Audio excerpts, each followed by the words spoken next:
Sangapani, Jopani, Sangapani, like water with water I roam, like a river through the mountain I flow, like water with water, like water with water, like water with water I roam.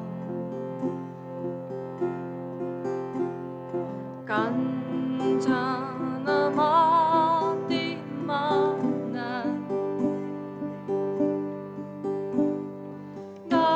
Kalimbayo, Govindasyo, Jopani, Sangapani, Kalimbayo, Govindasyo, Jopani, Sangapani, Jopani, Sangapani,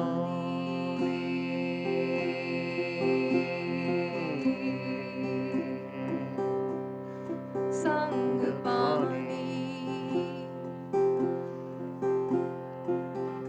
Jonara Dukamba, Dukamnahi Mana, Jonara Dukamba, Dukanahi Mana, Sukasane Araba, Nahi Jagat, Sukasane Araba, Nahi Jagat, Kanchana Matimana,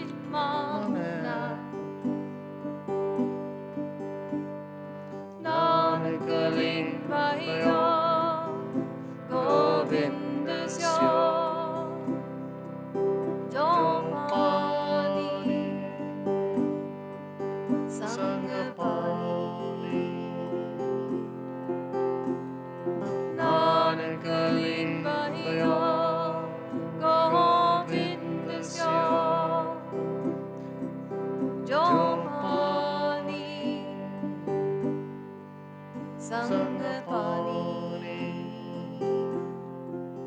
Jopani, Sangapani,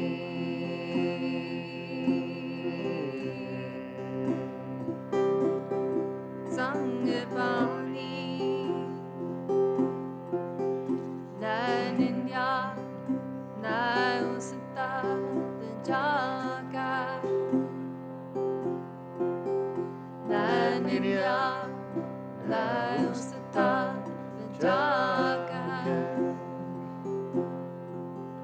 Loba Moha Abhimana, Loba Moha Abhimana, Loba Moha Abhimana, Loba Moha Abhimana, Kanchana Matimana,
나의 만화뿐만아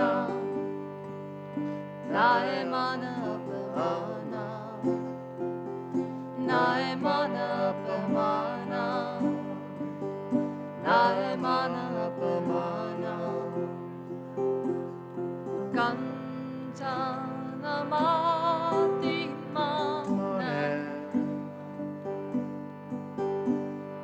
나를 끌린 바이오 고빈드시오 조바니 상급바니 나를 끌린 바이오 고빈드시오 조바니 상급바니 조바니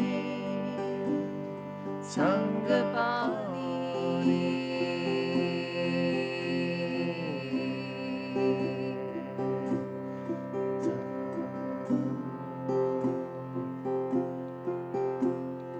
Asa manasa sagalatiaga Asa manasa sagalatiaga Jagat tera hai nirasa Jagat tera hai nirasa Jagat tera hai nirasa Jagat tera hai nirasa Kanchana mati mana Narkalim bayo Govindasya Chopani Sangapani Narkalim bayo Govindasya Chopani Sangapani Chopani Sangapani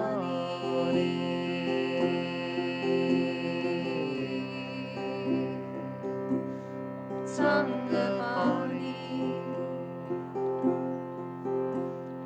Kam krodha jat parasanahan Kam krodha jat parasanahan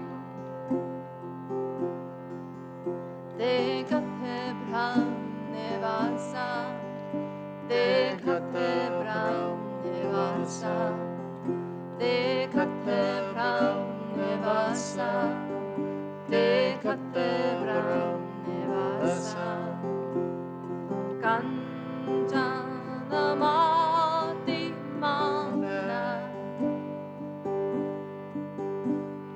Narkalim bayo Govindasya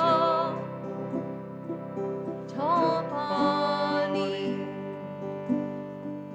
Sangapani Narkalim bayo Govindasya Chopani Sangapani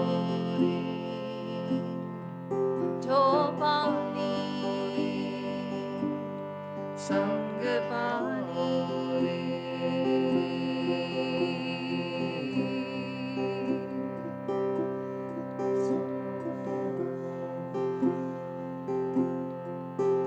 Guru Kirpa Chanarko Kini Guru Kirpa Chanarko Kini Dekhate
Bring your hand to your heart and just do a little heartbeat. And we're going to chant the words, Te Gata Brahm Nivasa, Te Gata Brahm Nivasa. The Lord lives in your hearts. Nivasa is a home. Brahm is God or Lord. Te Gata Brahm Nivasa.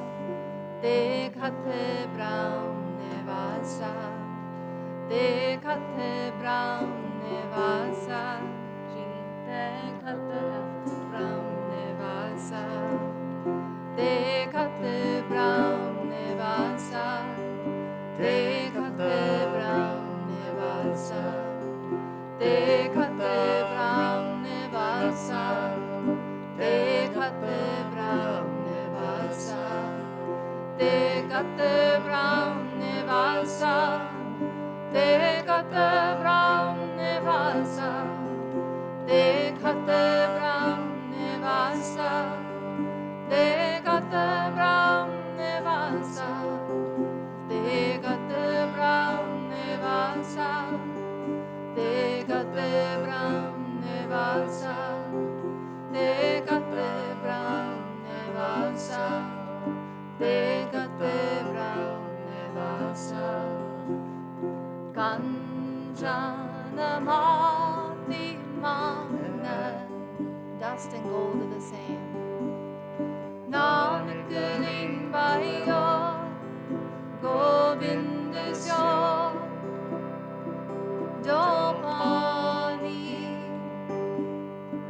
Sangapani.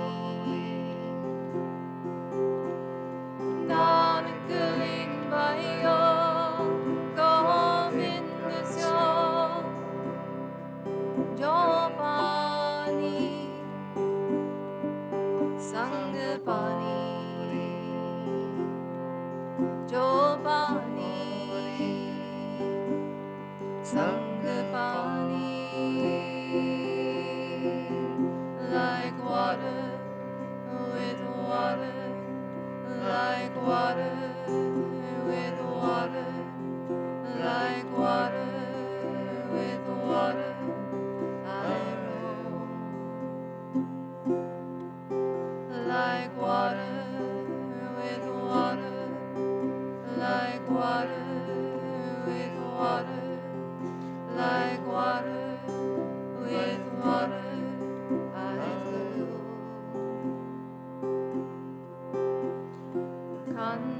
Kanchana Mati Mana.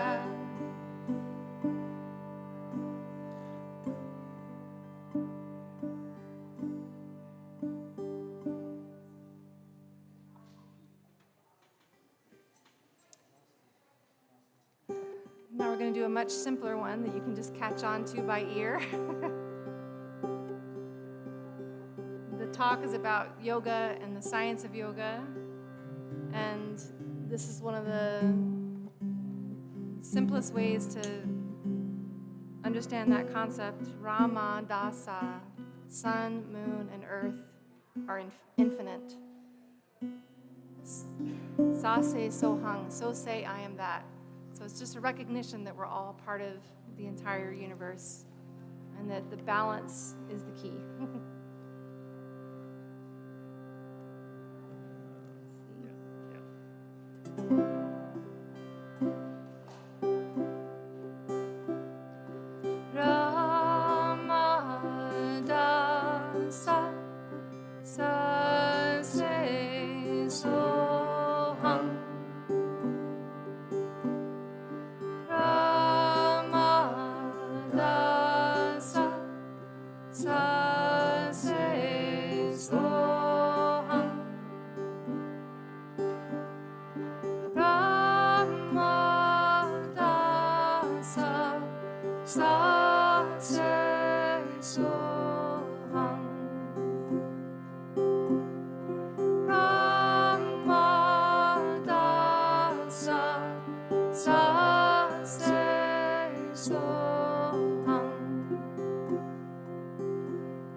Last chance to join us.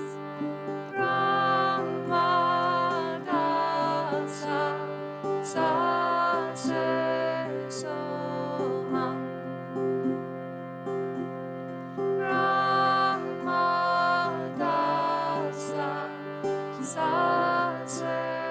Soham.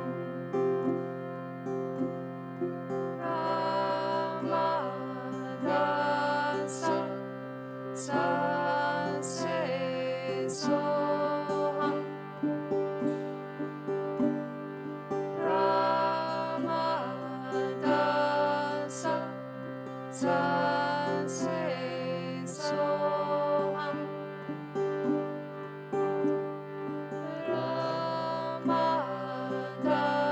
Ramadasa Sase Soham. Ramadasa Sase Soham.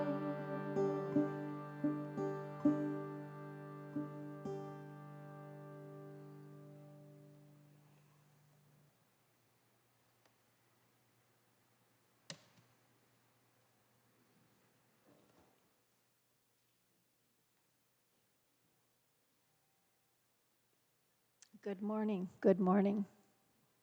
Before we get started, I'd like to thank today's musicians, Abhiraj and Guir, for providing the music that many of you enjoyed while waiting for the presentation to begin.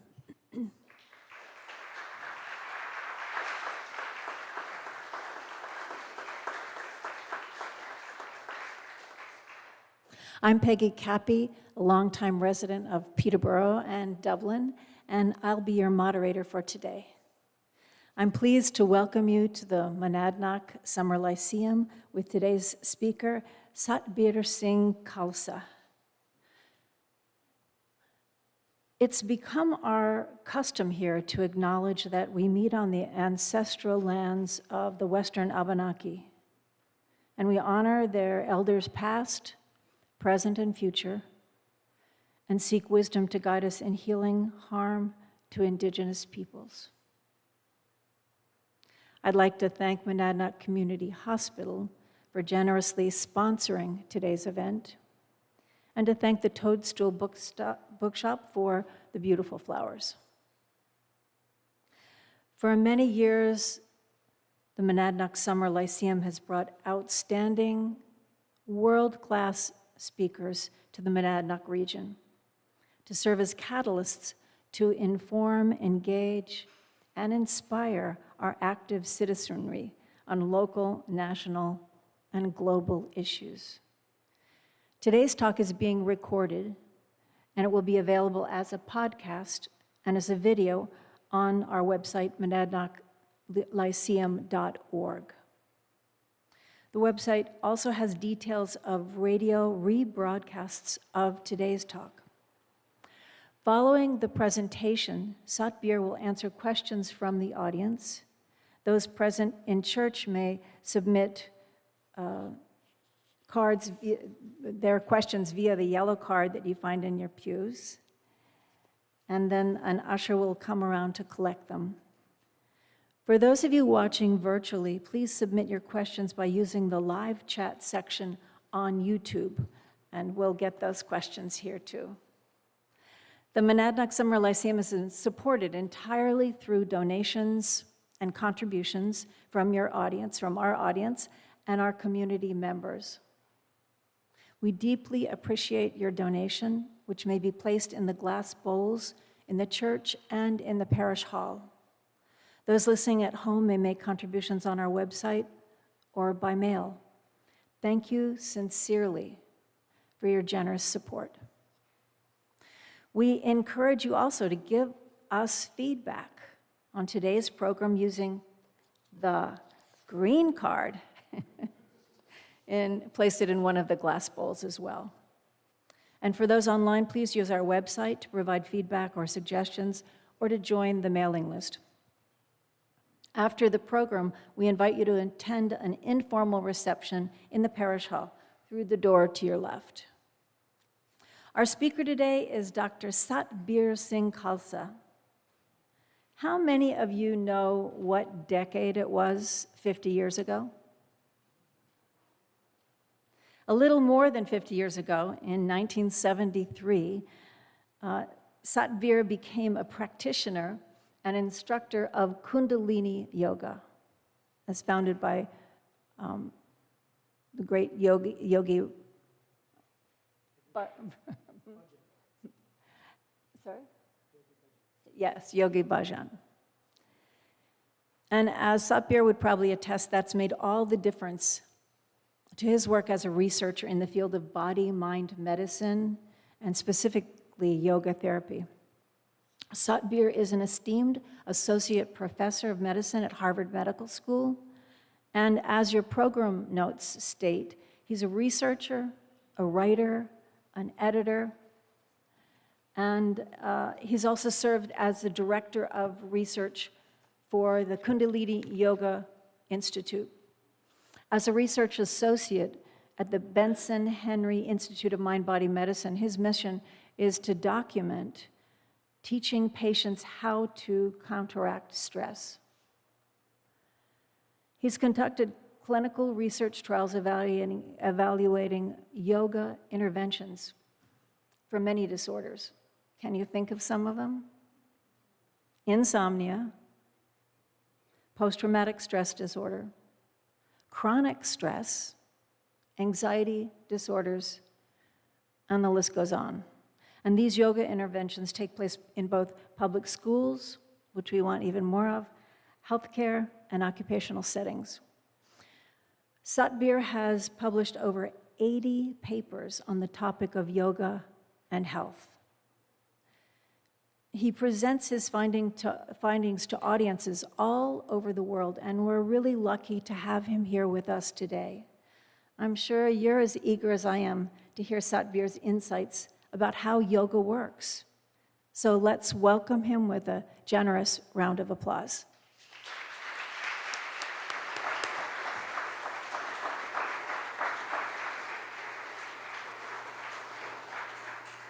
Well, thank you very much for that kind introduction, and thanks to the organizers of the Summer Lyceum for inviting me to come and be as a speaker. So when we're talking about yoga, I think we need to sort of start off with some definitions. And what yoga is sort of mostly known for and mostly visible by is the physical postures and exercises. In fact, traditional yoga has a number of very important other components. One of those is the ability to relax the physical body. Another important component is the regulation of breath, specific breathing exercises. And then finally, the meditative component. And those of us who are scholars and academics can make a strong argument that it is the meditative component of yoga that is the most important component of yoga practice, and that the physical components are really there to facilitate that meditative component. Now, historically, there's some archaeological evidence that yoga goes way back. There's suggestive evidence from the Indus Valley civilization, which ended 1500 BCE, that these kinds of practice were being undertaken, which actually precedes many of the formation of religions, including Hinduism. So its history goes way, way back. And the popularity of yoga has been increasing dramatically over time. In fact, in the United States, we actually have surveys that have been conducted by the federal government, which give us statistics on the practice, the levels of practice, the prevalence of practice in the United States. So in 2002, that number was 5%. 5% of adults had practiced yoga within the past year. And what we've seen in 5-year intervals with the survey is a dramatic increase over time. So 20 years later, the 2022 survey now indicates that 17% of the general population in the United States has practiced yoga within the past year. Now, that's an astounding percentage. If you're a sociologist or an epidemiologist, and something you found out is being practiced by 17% of the population, that's a major movement in the culture. And so we can actually make an argument that yoga is now as American as apple pie. It really is a part of our culture. And we can see the evidence of that in the culture. For example, in the advertising industry. It's hard to watch a television program without seeing a pharmaceutical ad where someone's doing a yoga posture. The suggestion being that if you take that pharmaceutical, you're going to be healthy like someone who's practicing yoga. There's that image of health that's portrayed. Another spur to the practice of yoga internationally was actually initiated by the Prime Minister of India. India is very proud of having yoga as part of its heritage. And so he addressed the United Nations in 2014 and made an argument for the adoption of the International Day of Yoga by the United Nations, which was approved by a landslide number of countries across the world. So since 2015, on June 21st, that is being celebrated internationally. And in 2015, in the first celebration in India, Prime Minister Modi was there celebrating. They brought together 50,000 people to celebrate that. And the Indian consulates around the world have been active in promoting those celebrations every year. In fact, even before that, there was a program that happened on June 21st in New York Times Square. And on June 21st, every year, 18,000 people register to practice yoga on New York Times Square. They're not all there at once, but they take up the entire square. The photographs of that are really remarkable. So here is an international icon that is now associated with yoga practice. But we can even see this more deeply in the culture. I mean, it's everywhere. If you look at the toys we have, everybody's familiar with Barbie. So the Barbie doll, I mean, every girl likes a Barbie doll. There's been the movie which brought popularity to it. Well, there was a made-to-move version of Barbie. And that version of Barbie was made to move so she could adopt all of these yoga postures. You could bend her wrists and her arms and her legs to adopt and do all of these yoga postures. And then there was a Breathe With Me Barbie. And that was Barbie sitting in a meditative pose, and that Barbie came with 5 guided meditations along with it on a CD. And for those who wanted to take the next step, there is a yoga teacher Barbie. And yoga teacher Barbie comes complete with a yoga mat and a water bottle. So that's really deep penetration. And for those of a different persuasion, instead of toy soldiers carrying bazookas, there are yoga joes. So these are these olive green little figurines. Instead of carrying bazookas and rifles, they're doing yoga postures.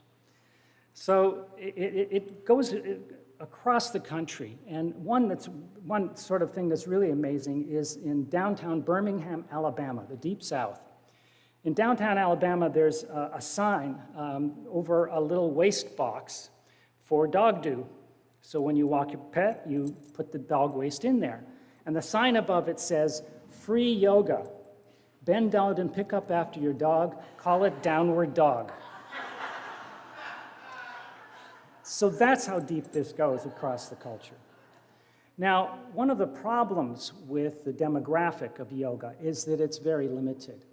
And that ties into the rationale for why I've been doing research and why other scientists are doing research on yoga.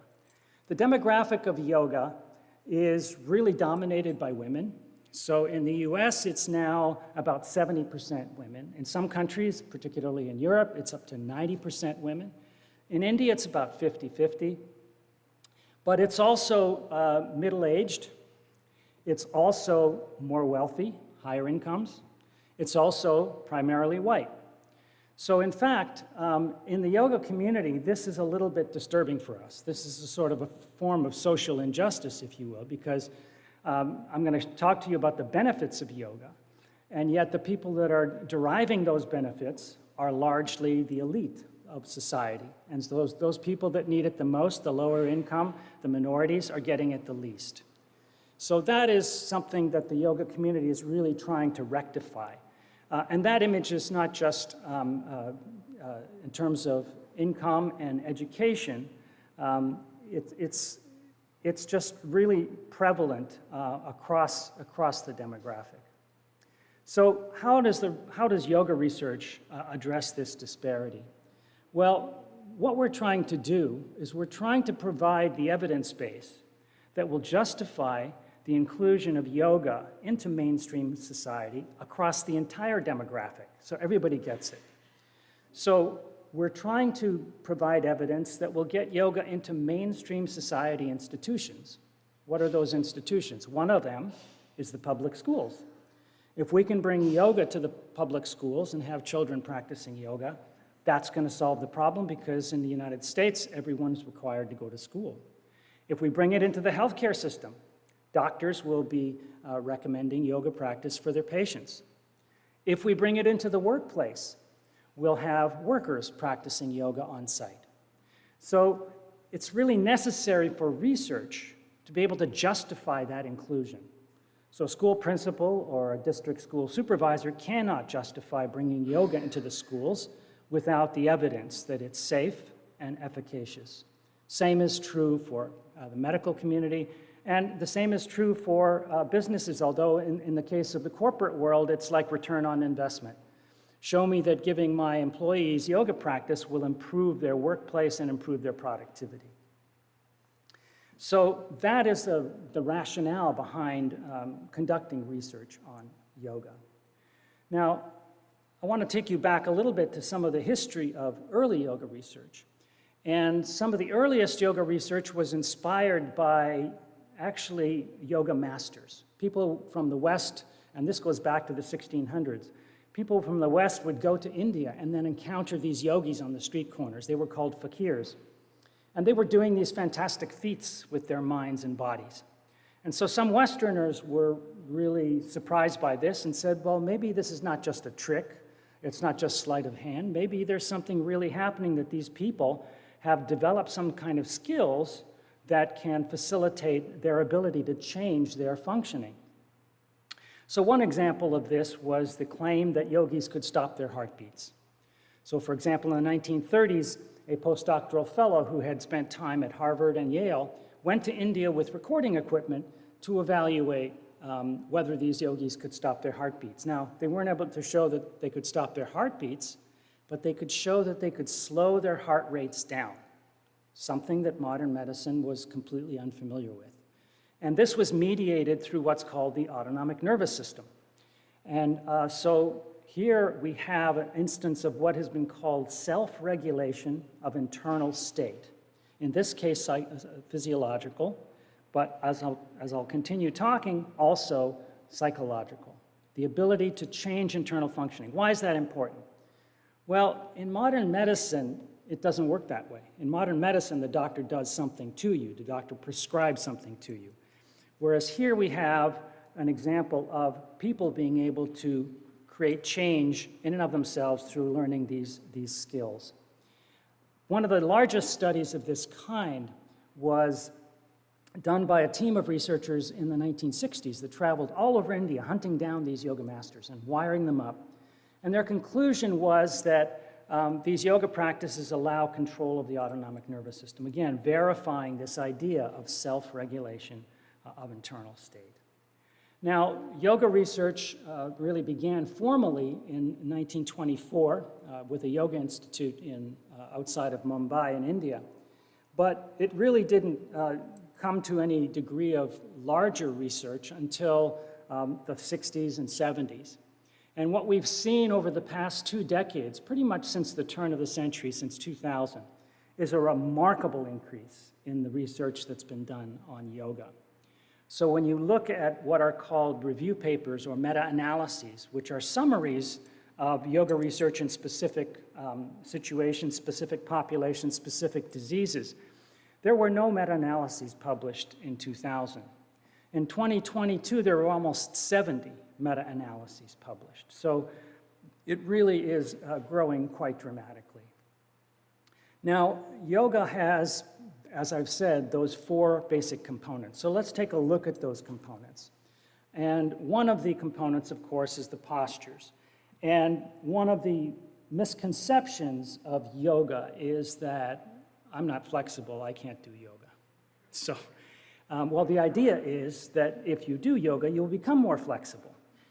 So that's one of the major misconceptions, and yoga is adaptable to any population. Addressing that demographic, yoga can be practiced by men, it can be practiced by children, it can be practiced by the elderly, it can be practiced by people with medical conditions. You can adapt yoga with all 4 of those components to any population and have a good deal of efficacy.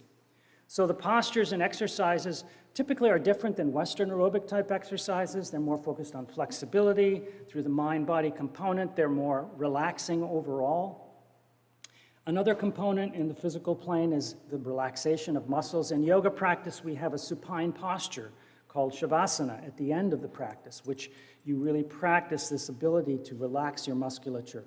And through the mind-body connection, that relaxation of physical musculature translates actually into psychological relaxation. The mind-body connection is very strong, unlike what's happened in modern medicine, where there's physical medicine on one side and psychology and psychiatry on the other, and they don't talk to each other. And that's not really the case with human beings. We are mind-body entities. Another very important component of yoga practice is the regulation of breathing. And there are a variety of different breathing exercises. The most common and important one is long, slow, deep breathing. And that is now undergoing enormous research to show enormous changes in the autonomic nervous system. It's a very efficient form of breathing. There are neurons in the central nervous system whose activity is directly driven by the breath rate and breath frequency. And breathing can be changed over time. If you practice long breathing over a longer period of time, your breathing rate, your spontaneous rate slows down. And we know that slow breathing is very good for managing stress, it's very good for managing pain, it's very good for managing emotion. And then finally, there's the meditative component, which, as I've suggested, is the most important component. Most briefly defined, meditation is the relaxed, non-analytical focus of attention. And different forms of meditation basically focus their attention on different things. In yoga, mostly we practice what is called concentrative or single-point focus meditation. We're focusing on a mantra, a word, we're focusing on the breath, we could focus on a candle. And the idea is you focus your attention, you engage the attention networks, which are in the frontal lobes, and maintain that focus. What happens over a short period of time is you notice that you're starting to mind wander again. And then you bring yourself back to the focus phase.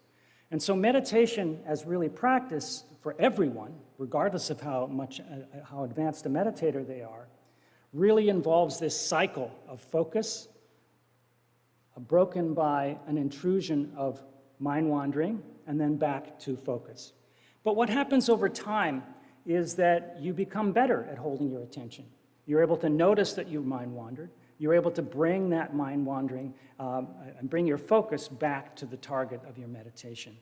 And what happens over time is that you develop a changed relationship to your own mind and your own thought processes. You realize that you are not your thoughts, and therefore that you have the ability to self-regulate those thought processes. You're no longer as reactive as you were. You have more self-regulation of thought processes, which goes along with self-regulation of stress and emotion. And stress regulation is one of the most powerful and immediate effects of yoga practice.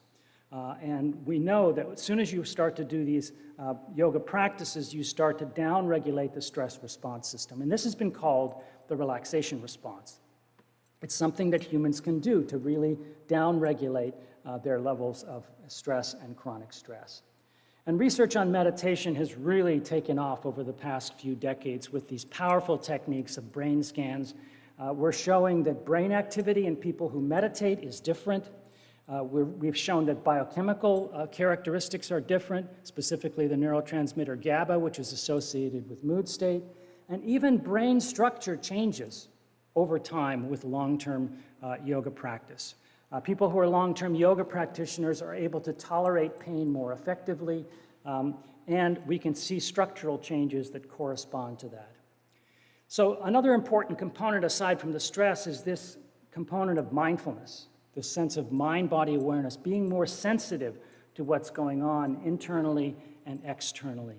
And that's very powerful because most people in society are pretty numb to what's going on internally. And when you develop that higher level of sensitivity and mind-body awareness, that can be a real factor that can change behavior in a very positive way. Now, the final thing I want to mention is what happens to people who typically practice yoga more as a lifestyle and now we're talking about longer-term practice. We're talking about months and years of practice. Many people talk about a transformation. They'll say things like, yoga changed my life. And where that's coming from is from the deeper experiences that start to occur during these types of contemplative practices. It starts out with a sense of peace and tranquility, and then at its deeper levels, you start to get this sense of deep unity, the sense of feeling the universe all at once. And that's a very powerful experience. It's very much outside of the realm of day-to-day experience. And when people experience that profound state, they go through a transformation. They start changing their lives. They start changing their goals in life. We know that most people have materialistic goals in life. They want more power, they want more money, they want more fame. And we know from psychological research that does not lead to happiness. So people start to change towards non-materialistic goals in life and get, as a consequence, better sense of life meaning, purpose, and life satisfaction. So this brings us to sort of a summary, a logic model of how yoga works. So we've got all four of those components: the postures, the relaxation, the breathing, and the meditative component. We have effects on the physical level, and you can put this in a box you call physical fitness. You improve your flexibility, you improve your respiratory function, you release muscle tension. In another box, we have each four of those components contributing to the self-regulation of internal state. And the most important things that you're regulating are stress and emotion. And then in another box, we have this construct of mind-body awareness, also known as mindfulness. Mindfulness has become very popular in society. Yoga does inculcate mindfulness. And that leads to this state of what we call metacognition, the realization that you are not your thoughts because you have the ability to self-regulate and react to your own thought processes. And then finally, we have these deeper experiences, this sense of life, meaning, and purpose. And you can consider this sort of as a pure form of spirituality. And so all of these characteristics really come across a broad spectrum of human functioning. You're changing things from the gross level of muscle and connective tissue to the deepest experiences that humans can have. So it is that global in terms of having its efficacy. So where are places where yoga is relevant? Well, it's relevant in the medical system. There's a thing called yoga therapy, and that began at the beginning of the 20th century and has become very popular. And it makes sense because what is a condition, or a medical condition or psychological condition, but a dysfunction? So if you can improve functioning, you should be able to counter that dysfunction. And there is now a large and growing body of evidence that indeed yoga has efficacy for a wide variety of medical and psychological conditions. And we've published a book called The Principles and Practice of Yoga in Healthcare, contributed to by 100 yoga researchers in its second edition. And this has 23 chapters summarizing the research on a wide variety of different medical and psychological conditions. And this is critical at this point in time in history because we have an epidemic across the world of chronic lifestyle disease. These are diseases like cancer, which is 50% preventable, hypertension, depression, obesity, type 2 diabetes. The risk factors for these are sedentary behavior, poor dietary choices, dysfunctional behaviors like excessive alcohol consumption and cigarette smoking, and then, on top of that, an epidemic of chronic stress. In the United States, American Psychological Association's survey in 2023 showed that 45% of Americans are so stressed they can barely function. And for African Americans, that's 55%. So these are not being treated very well with modern medicine. Modern medicine is not succeeding against this epidemic of chronic lifestyle disease and chronic stress. In fact, doctors themselves are experiencing burnout. Over 400 physicians in the United States commit suicide every year, and burnout is a major component in modern medicine, and a lot of medical doctors are leaving the profession because they can't tolerate the stress. Modern medicine has no pill for stress. There is no pill for stress. So yoga has something modern medicine does not have. The other thing in terms of solving this is to treat the underlying risk factors, to change behavior, get people away from these behaviors. Modern medicine is largely using guilt and fear. You must do this. But when you develop mindfulness and mind-body awareness, you change your behavior because of your own reward mechanisms. You go to and you exercise, and you're more sensitive of the positive benefits you feel from that. You eat junk food, and you feel more the negative benefits of that junk food. So you're changing from the bottom up, as opposed to what modern medicine has been trying to do, is a top-down change of lifestyle behavior. Another place that I think we can bring yoga is into the workplace. And with the Kripalu Yoga Center, we've done a number of studies of bringing yoga to workplaces, in particular healthcare providers.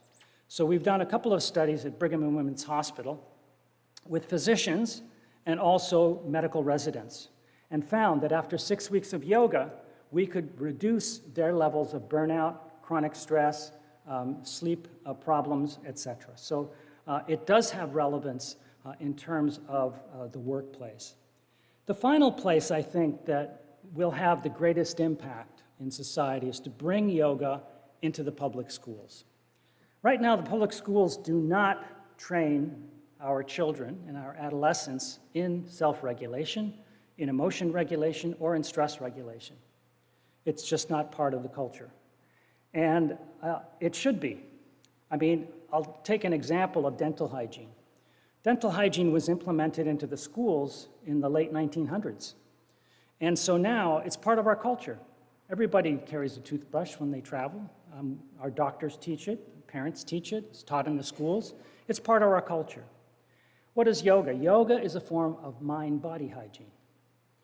So it's taking care of our mental functioning, it's taking care of our physical functioning. We should have this mind-body practice as part of our school curriculum. That is particularly important at this point in time because our children and adolescents are experiencing an epidemic of mental health. There was a survey study following children from age 9 to 19.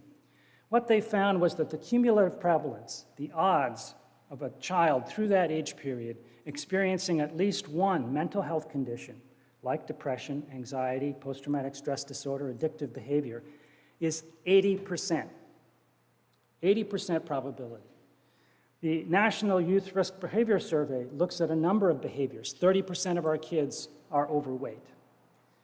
And in terms of suicidality, in terms of depression, the percentage of adolescents who have actively contemplated suicide is 20%. 20% have actively contemplated suicide.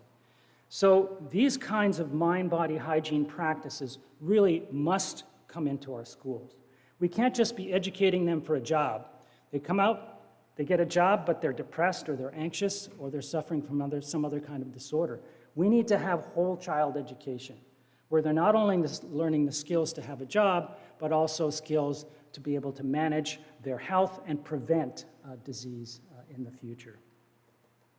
The final thing I wanted to end with was really the question I often get. Okay, so I believe you. Yoga is good for you. What do I do? How do I find it? And I can't tell you how many times I've heard people say, well, I tried yoga once, it didn't work for me. Well, what did you try? And you can't send a 90-year-old with low back pain to a hot yoga class. It does not work. You have to shop. Yoga has become so popular. It's become extremely diversified. There's a lot of yoga out there that is just yoga postures. And embarrassingly, there's a lot of yoga which is now really weird stuff. I mean, goat yoga, beer yoga, wine yoga. I mean, it's everywhere. So you have to, under that kind of an environment with those kinds of choices, you have to do your research if you want to get a style of yoga that works for you.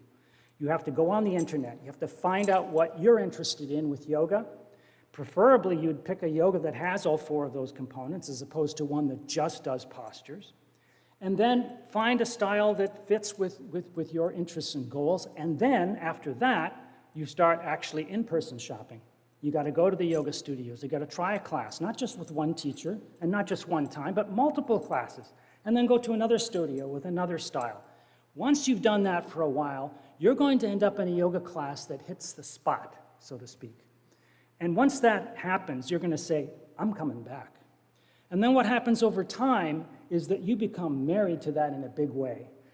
Wednesday night is my yoga class, and I'm not putting anything else on the calendar because if I don't have that yoga class every week, I'm a mess. So So that's the kind of resonance you need to find with a yoga practice. And that takes shopping. And so you have to put in the effort if you really want to have satisfaction, because yoga doesn't work if you don't do it. It's a behavioral practice.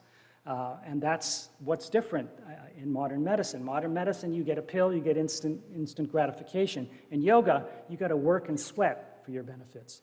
But I'll tell you, over the long term, you become healthier, you become more resilient, you become more aware, you have more positive psychological states, you experience more kindness, more compassion.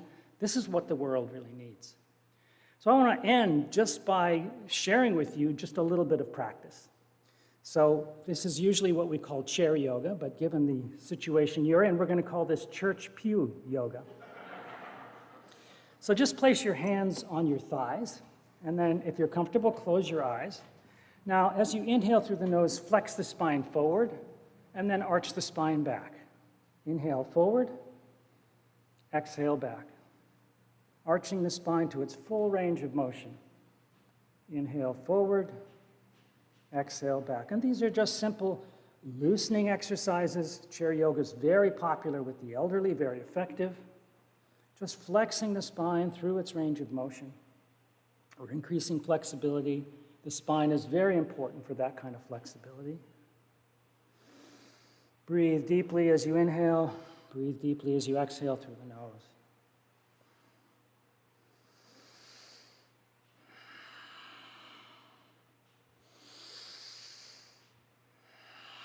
Now inhale deeply, hold, and slowly exhale. Now keeping your hands in your lap, twist. Inhale as you twist your spine to the left. Exhale as you twist the spine to the right.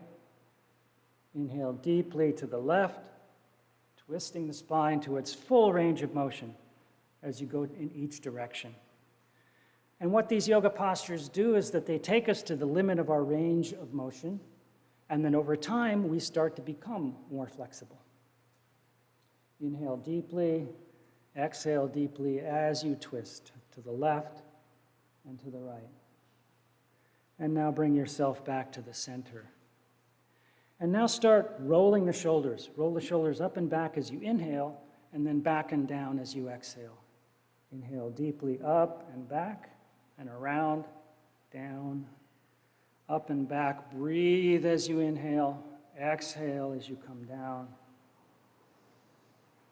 Really, again, to the limits of your physical motion. We're loosening up a lot of the muscles that people typically hold tense, particularly the shoulders and the neck and the back. Back pain is one of the biggest problems in the workplace, and it's due large part to stress. Now, inhale the shoulders up, touch the ears, inhale, hold, hold. And slowly exhale, lower your shoulders down. Now, drop the chin to the chest and just let it go to the left, and then back, and then around to the right. And just slowly do these little neck rolls. Be very gentle here. The neck muscles are very sensitive, but again, you want to be able to sort of let your head fall all the way around, gaining a little bit more flexibility and releasing the tension that we often hold in the neck. And now change directions.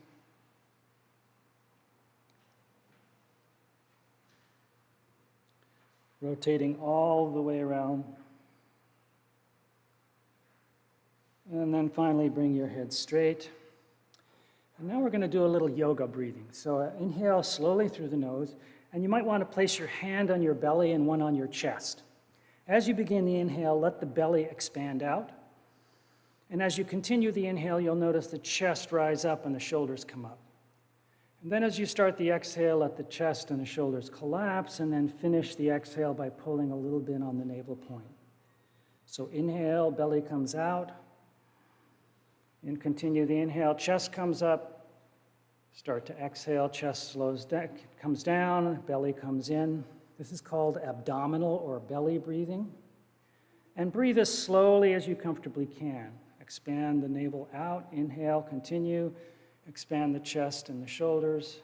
Slowly as you exhale, Collapse the chest, bring the navel point in. Continue this breathing pattern. And now focus your attention on the breath. Keep your mental focus on the breath. It helps if you are comfortable to close your eyes because we are very optically driven. What we see is what we start to think about. So as soon as you close your eyes, it's a little bit less distracting. So continue this long, slow, deep breathing. And keep your meditation, keep your focus of attention on the breath. There will be intrusions of mind wandering, but you just let them go and continue to focus on the breath. Slowly inhaling and slowly exhaling. You're directly and immediately affecting the autonomic nervous system. You're changing heart rate variability, which is a very positive thing. You're also changing your respiratory characteristics. And these practices, this slow breathing, for mountain climbers who are at the top of the peak, if they're doing slow breathing, they don't need as much oxygen supplementation. It's a very efficient breathing pattern. And that's very important for heart patients who are experiencing dyspnea. Continue that focus. And so that's what meditation is. It is that cycle of focus and then interrupted by mind wandering. Regardless of how experienced a practitioner you are of meditation, there are these intrusions of mind wandering. You have to just say, okay, that's fine. I lost my focus, I'll bring it back. And over time, you'll get a little better. Now, inhale deeply. Hold the breath. And now slowly exhale. Relax your hands down. Let the breath relax. And just watch internally. Watch what's going on mentally, emotionally, physically. Just pay attention to the subtleties. Notice if that brief practice had any change for you. That's what yoga practice is. It's a form of self-education. You put yourself through these practices, you start to learn how your body functions on an immediate basis. And that allows you to self-regulate your internal state.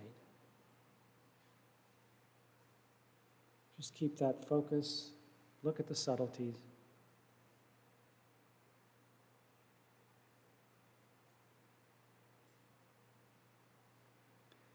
And when you're ready, you can open your eyes. So thanks again for this great invitation, and I'm happy to answer any questions.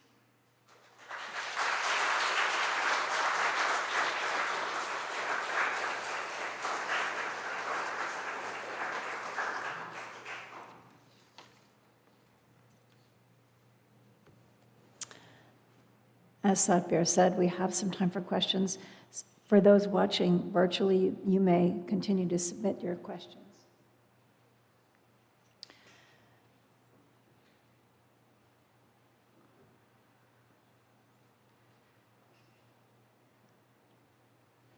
It was a long question.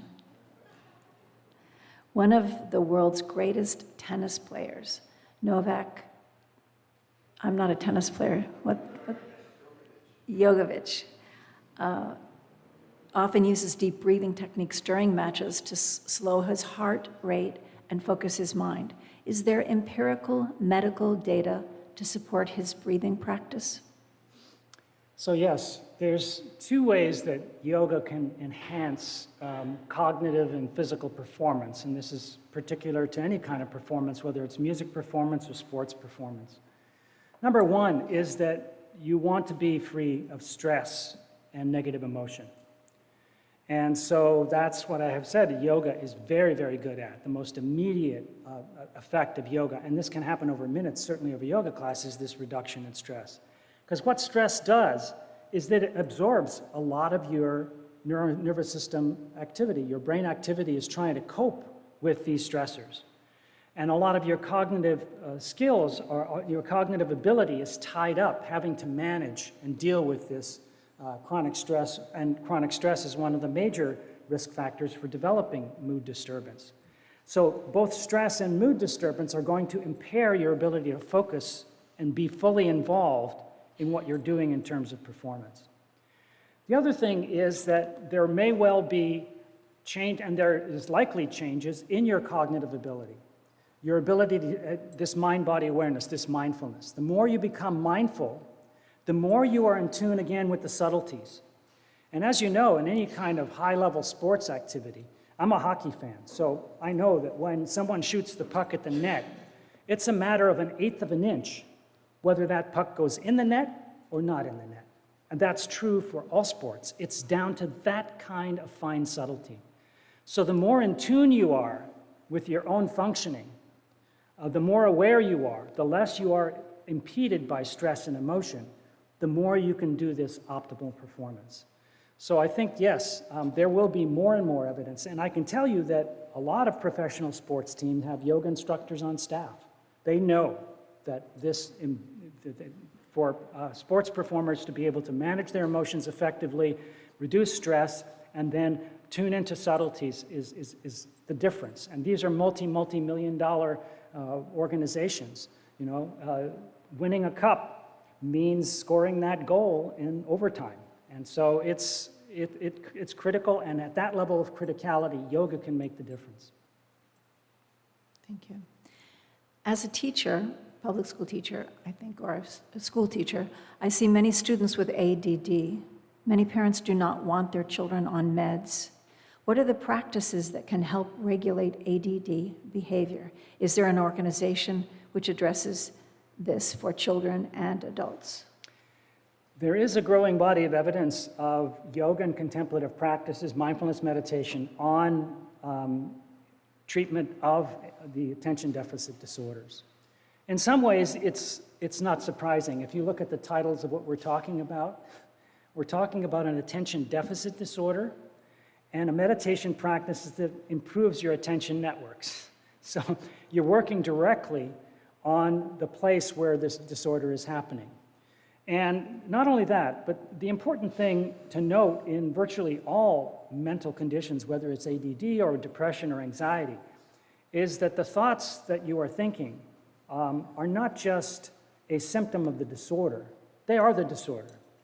Those thoughts, they are the disorder. And so this idea of self-regulation of thought processes is very important. The other thing is virtually all mental health conditions have physical components. The same is true of attention deficit disorders. Very much true of post-traumatic stress disorder, very true of anxiety disorders. And yet modern medicine is really focused solely on cognitive strategies. And so you're missing out by leaving out things like the body, the breath, and physical relaxation.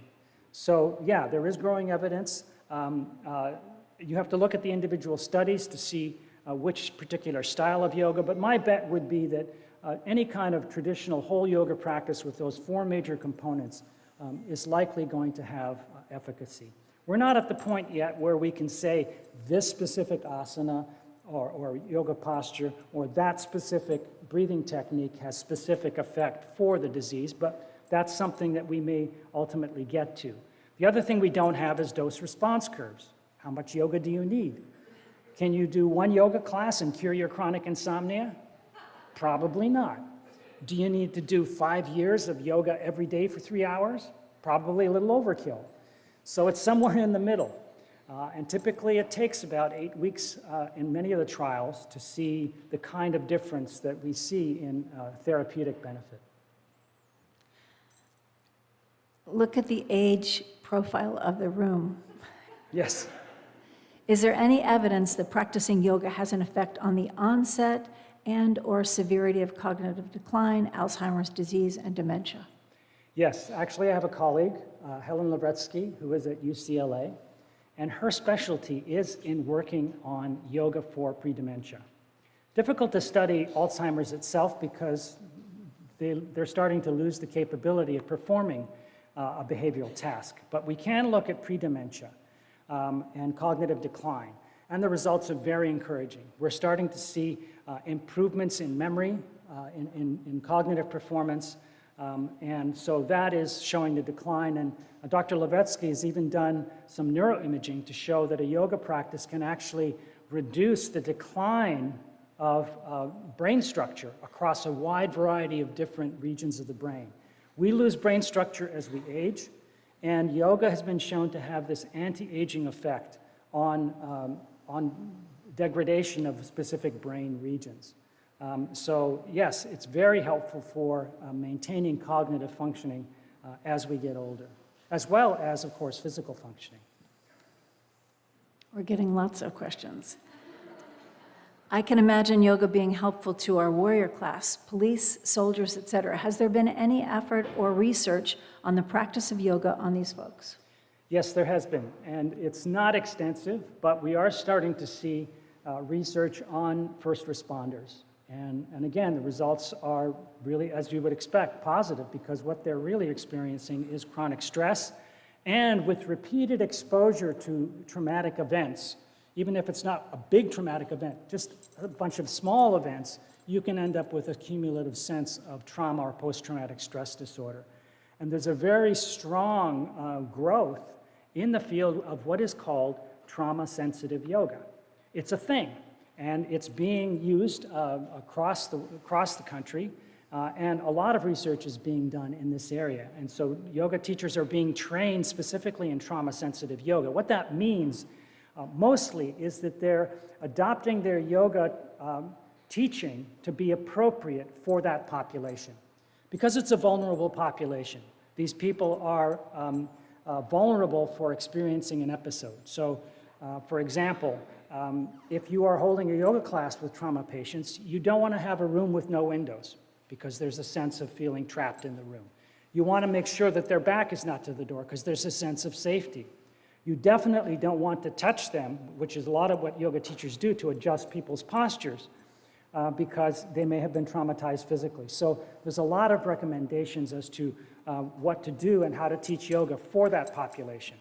But PTSD is actually a disorder which has a lot of physical symptoms. And a lot of those physical symptoms are, as we think about it, sort of embodying the trauma. The body actually has embodied the trauma, and people have these experiences within the body itself. In fact, PTSD patients exhibit lower levels of physical activity. They're much more dissociated from their bodies. And so what yoga does is, of course, it embodies them. It brings them back into their bodies, improves their stress regulation, and increases their mindfulness about what's going on. So I think, and that's just the trauma aspect of it. There's the stress management, because it is a stressful occupation to be a first responder. So yes, that is an area of growing interest. Here's a good question. Does one need is underlined, classes and teachers to do yoga well? What about self-learning and good books? Okay, so this ties into the question about how to get started with yoga. What I usually like to recommend is that you start with in-person instruction, because there are subtleties that you can't capture in a Zoom call with an online yoga class, and certainly not with a book. So someone reading a book can easily do a posture or an exercise improperly. So in terms of efficacy, in terms of the best benefit, and in terms of safety, it's best to actually do yoga in person for a while. And there are yoga studios that have what are called sort of beginners programs. They'll have 2 classes a week for 8 weeks, for example, and then that allows the teacher to take you specifically through the entire range of practices to ensure that you're doing the practices properly. After you've done that, then you know that you can do the practices safely and effectively. Then there's a host of resources. There's a lot of online yoga, there's DVDs, there's manuals, books. You can certainly do yoga on your own past that point. So that, to me, is the best strategy. However, a lot of people are learning yoga immediately online. I mean, I think that's okay. And in fact, given the need that we're facing, this chronic disease epidemic, 90% of all deaths are due to chronic disease. 90% of healthcare costs are for chronic disease.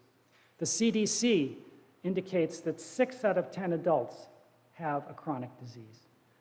So we don't have time to get yoga personally to everybody. So there is a pressure to try and get yoga to people so that they can prevent the symptoms of these diseases, prevent the diseases themselves. But if it's possible, it's best to have in-person practice first. Are there any countries where yoga is practiced in public schools? Any studies on this? So the only place that it's starting to be mandated more is in India. There was one survey that actually showed that yoga was being practiced in 97% of the schools there. And to some degree, that was mandated by the government in India.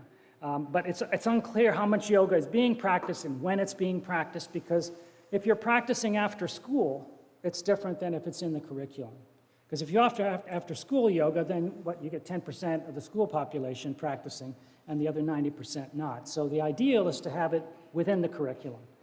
In the United States, we're far from that, and we need a lot more research to justify the benefits. My laboratory has conducted research on yoga in public schools. We've shown improvements in stress and mood regulation, which are the most important things. It varies. In some districts, it's the district supervisor that makes that decision, but in some schools, the principal can decide that. I have a colleague who's teaching yoga-based curriculum in Maryland, in the Montgomery County schools. 100 schools all have implemented yoga practices within that school system. So it is possible to have this wider, but I think what we need is more and more research to justify its implementation. I mean, the school system is already complaining, look, we don't have enough time in the school curriculum to teach the kids STEM stuff. We're competing with the Chinese. We need to get more science, more math. Well, we're competing with that pressure to say, we're going to take something out to put yoga in. Well, you need to justify that. Well, the justification is we're going to prevent depression, we're going to prevent this mental health problem, and get healthier people coming out of the school system. So it's going to take some time, and I think the research is really critical to justify that. We've just finished a book that's coming out in December called The Principles and Practice of Yoga for Children and Adolescents. It's written by research scientists who've conducted yoga on children and adolescents, and we're hoping that will represent this whole field and, again, put pressure forward to say that yoga does belong in the schools. Why did you choose Kundalini Yoga over other styles? So I'm going to answer this question with respect to why does anybody practice any type of yoga? And it really is preference. And it's also historical. What was the first yoga class you took? I mean, I took a Kundalini Yoga class. That was my first class. I never looked back. I mean, it worked for me. Why would I change? Other people have switched. Some people have started with one style and then moved to 3 styles. There's now yoga teachers who've been trained in 3 different yoga styles. And they prefer some. And I've seen it come on both sides. People say to me, I used to practice Hatha Yoga. I tried a Kundalini Yoga class. Wow, that was just fantastic. It blew me away. I'm going to do Kundalini Yoga. And I've had other people who come up to me and say, I was doing Hatha Yoga. I tried Kundalini Yoga. I didn't like it. I went back to Hatha Yoga. So it's really a matter of personal preference and what works for you, what your goals are with the yoga practice. Again, this comes down to my comments about how to choose a yoga style. It's got to fit for you, for what you want out of it and what you get out of it. And that's going to be determined by the style of yoga you practice. So it's really good to have this variety because it allows people to select something that fits perfectly for them. There's 2 questions with a similar theme. How does yoga breathing help with pain? And can you describe the changes in the brain for greater pain tolerance? So what you're doing is you're actually changing the function in those areas of the brain. Pain is very much a psychological phenomenon. Many people think that there are pain receptors. Well, it's not really the case. Pain is a very psychological component to it.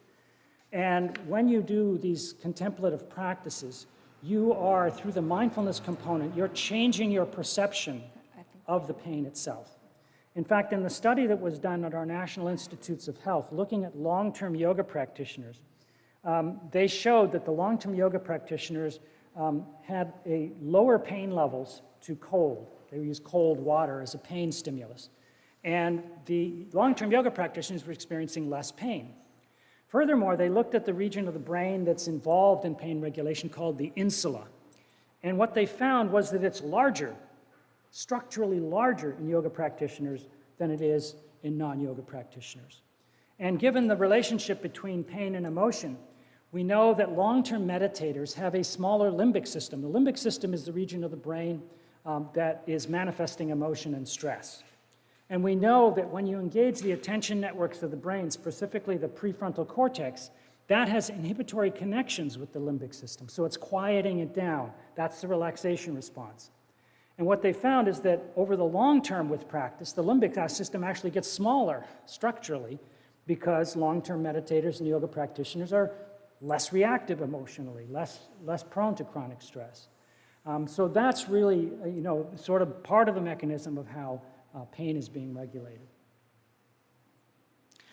Unfortunately, we're out of time for questions, and there's a bunch more. So I invite you to go to the parish hall and talk directly with Satbir in hopes of getting your question answered. But I would like to thank you very much for sharing your wisdom and insight with us today.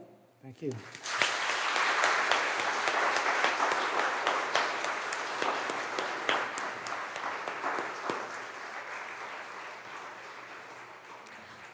We hope you've enjoyed today's presentation of the Monadnock Summer Lyceum. This is our final presentation for the 2024 season. And thank you for the support of this season. Even though this is the final Lyceum for the summer, the committee will be starting to work on the 2025 program in just a few weeks. If you have suggestions for topics or specific speakers, please provide them on the green card in your pew and put it in the receptacles. Or visit, if you have an idea that comes post Lyceum here, visit the Lyceum website, and there'll be a place you can do that there. We appreciate your attention, we appreciate your help, we appreciate your contributions, and we look forward to seeing you next year. So please join us for an informal reception in the parish hall through this door to your left, and there you'll have an opportunity to further engage Satbir with your questions. Thank you so much.